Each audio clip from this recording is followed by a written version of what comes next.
Hello everyone. Welcome to my channel, English Listening. And I'm so excited to have you here. On this channel, you'll find a variety of content designed to help you improve your English listening skills.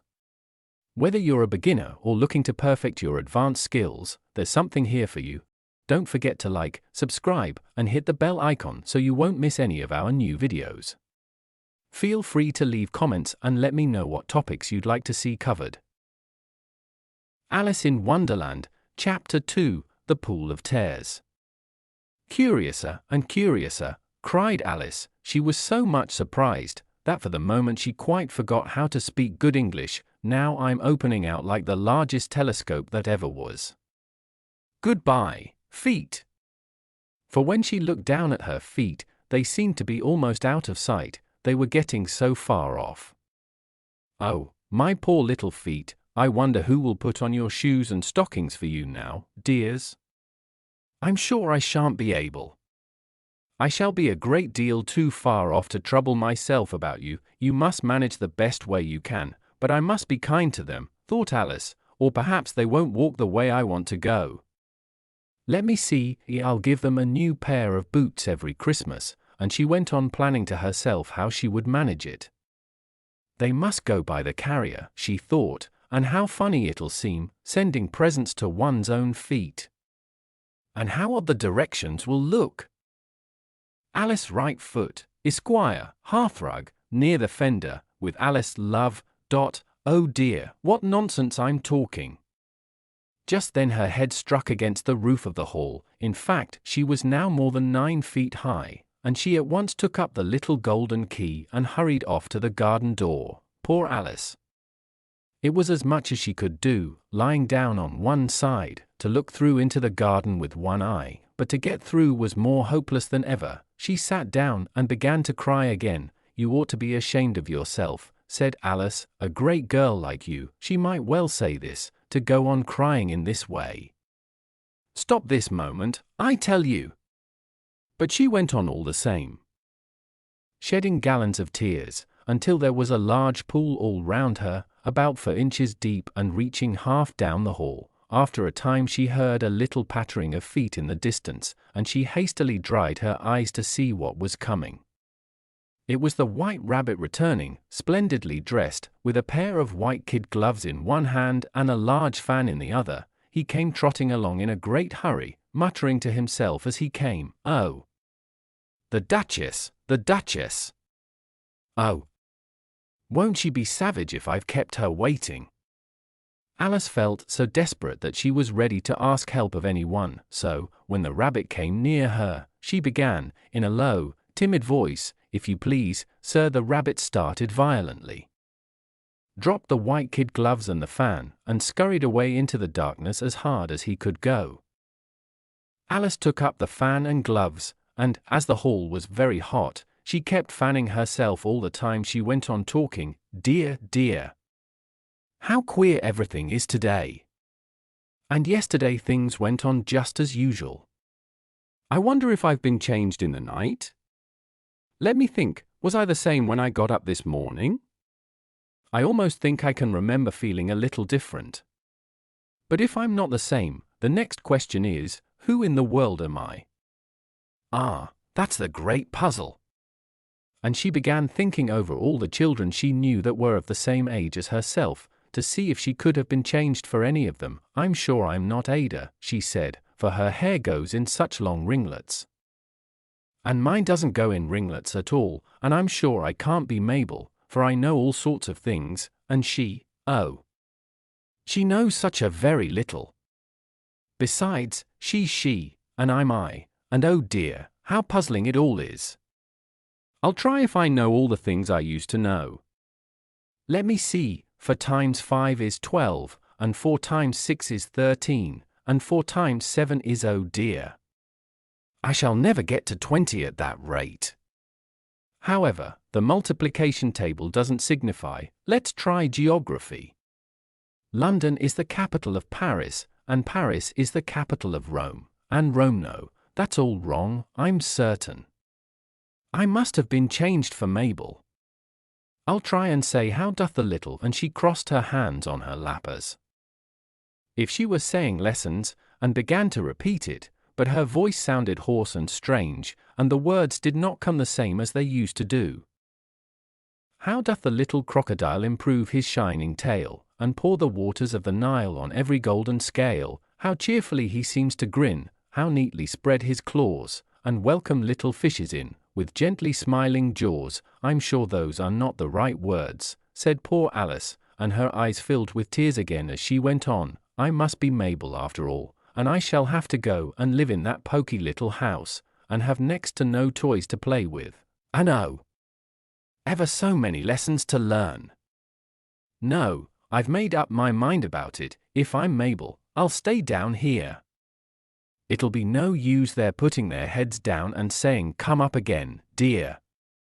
I shall only look up and say, "Who am I then?" Tell me that first.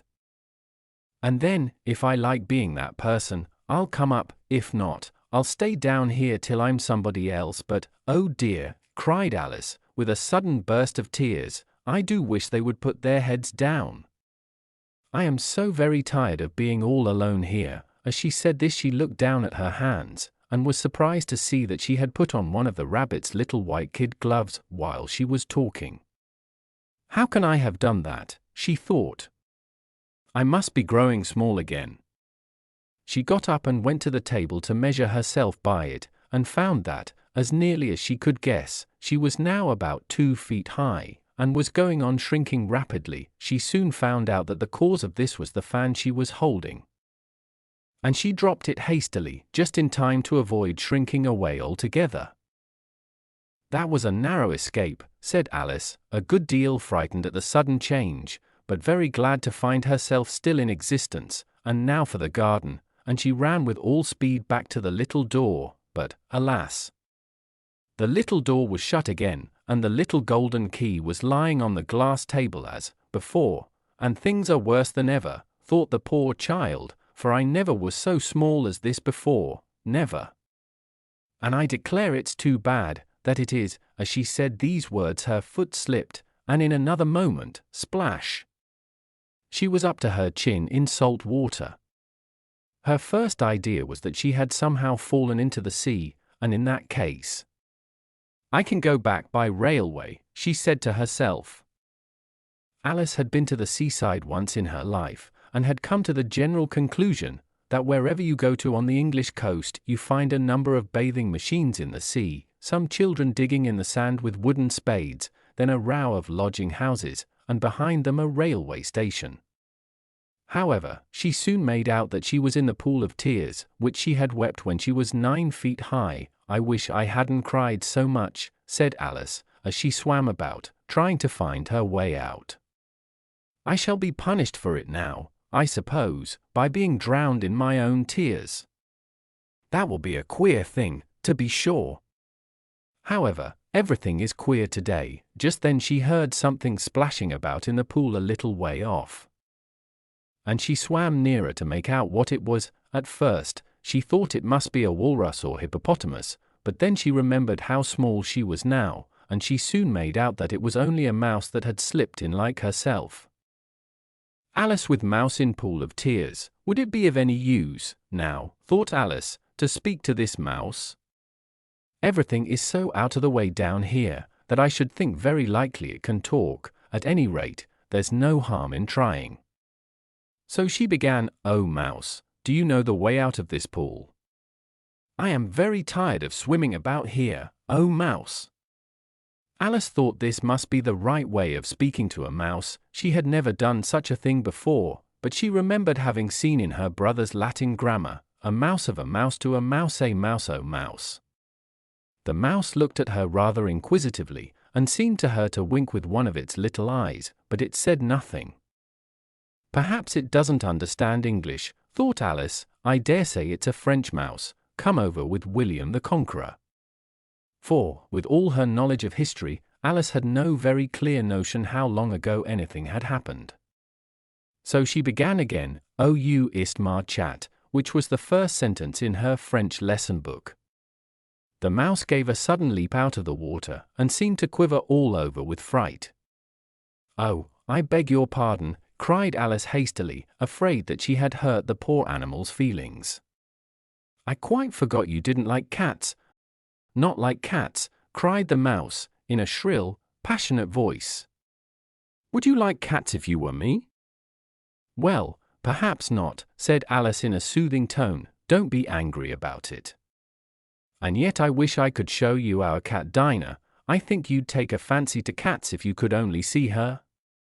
She is such a dear quiet thing," Alice went on, half to herself, as she swam lazily about in the pool, "and she sits purring so nicely by the fire, licking her paws and washing her face, and she is such a nice soft thing to nurse, and she's such a capital one for catching mice. So, I beg your pardon," cried Alice again, for this time the mouse was bristling all over, and she felt certain it must be really offended.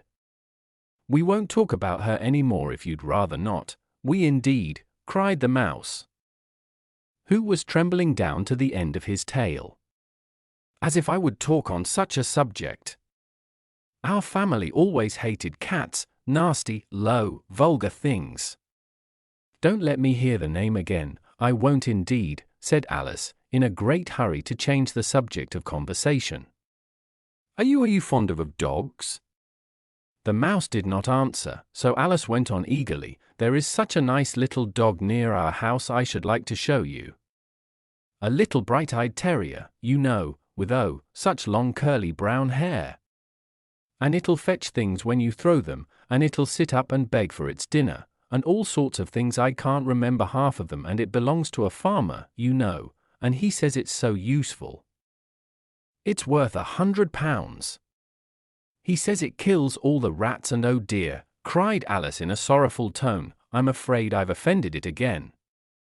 For the mouse was swimming away from her as hard as it could go, and making quite a commotion in the pool as it went. So she called softly after it, "Mouse dear, do come back again, and we won't talk about cats or dogs either, if you don't like them." When the mouse heard this, it turned round and swam slowly back to her. Its face was quite pale, with passion, Alice thought, and it said in a low trembling voice, "Let us get to the shore, and then I'll tell you my history, and you'll understand why it is I hate cats and dogs." It was high time to go, for the pool was getting quite crowded with the birds and animals that had fallen into it. There were a duck and a dodo, a lory and an eaglet, and several other curious creatures. Alice led the way, and the whole party swam to the shore. Thanks for watching, and let's get started on this exciting journey of mastering English listening. See you in the next video.